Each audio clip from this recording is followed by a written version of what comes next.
Welcome to Watches and Sneakers and my first ever YouTube video.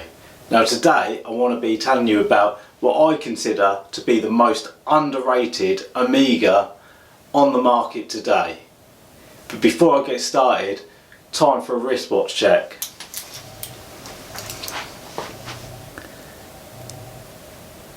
And this is the watch I want to be talking about today.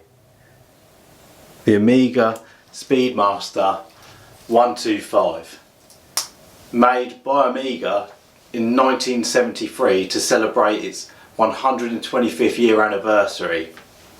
Now this watch has got a few things going for it, I think. One, it's limited edition. Now I know people will be laughing, limited edition and Omega is a bit like Breitling, everything's limited edition, but back then it wasn't like that. There was only 2,000 made of these, unlike the latest Speedmaster for the 50-year anniversary where they've made 7,000. Now people will say maybe that there's not 2,000 of these. There's rumours on forums that there was more made, but on the Omega website it says 2,000, so we're going to go with that for now. It's only going to be a couple hundred either way, I should imagine. So it's got that going for it. It's an anniversary model, it's limited edition. It's automatic.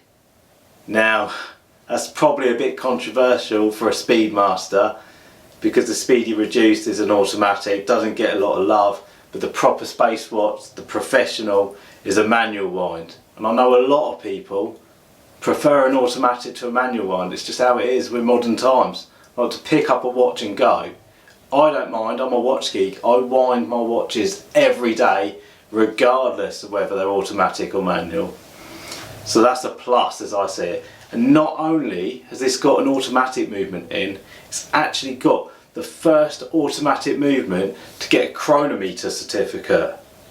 In 1973, the first automatic chronograph didn't come out to 1969, and by 4 years later, Omega managed to put an automatic chronograph in this watch and make it run within cost parameters, which I think is pretty good. So the first ever, this is a 1041 Lemania based movement in here. So it's got that going for it. And you may think, well, that's quite nice, that's all good, but the Speedmaster Professional was made to go into space. Now what if I was to tell you that this model has actually been worn in space by a Russian cosmonaut for 145 days. Now I'll try to throw his picture up here. His name is Vladimir, the first name. I will not try to pronounce the second name because I'll just ruin it and destroy it. I won't get anywhere near. So it's got that going for it. And I think it's a different looking watch. I think it looks nice on the wrist. You know, it looks casual, jeans, t-shirt. It's an unusual shape which puts it apart from most other watches. The diameters on this is 42 mil, which isn't that big. It's the same as the Professional anyway. 42 mil, 51 mil long, but this is where it comes up short. It's 15 mil high, which is quite a tall watch. But there's a reason for that. When Omega made this watch, they made it in two parts. You can actually pop the dial out from this case, so when it was being serviced, the watchmaker could be working on the movement while the case finishers were finishing the case and the bracelet to cut down on the servicing time. And then you just pop it in, ship it out, done. Now an interesting fact about my watch is it was actually sold in 1975. And it was actually sold to the British Army. I've got the, it's up in the loft. But I've actually got the extract from the archive from Omega saying that it was actually sent to the British Army, which I think is pretty cool. You may not, I do. But if you have a look at this dial, actually got an applied Omega logo, which is quite rare, and a 24-hour dial, which is actually pretty handy. And for a vintage watch, it's got a quick set date. Now a lot of watches don't have that.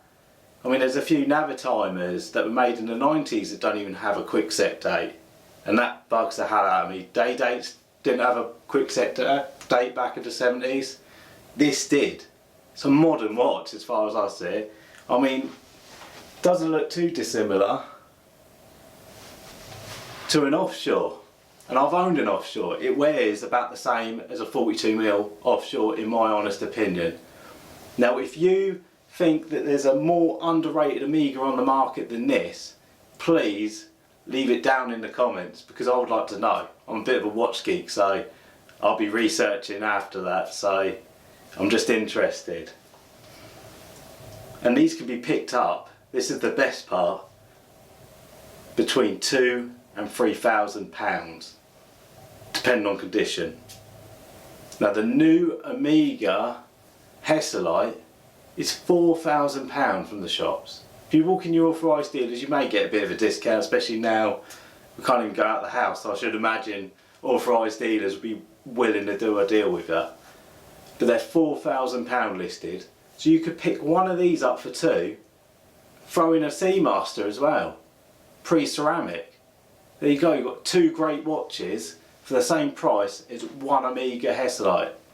I know what I'll be picking up, and I've owned the Hesalite, and I've also owned the Sapphire Sandwich. But they're everywhere. If you're a watch geek, you see them day in, day out, and if you found this video, it's because you want something different. And this is different.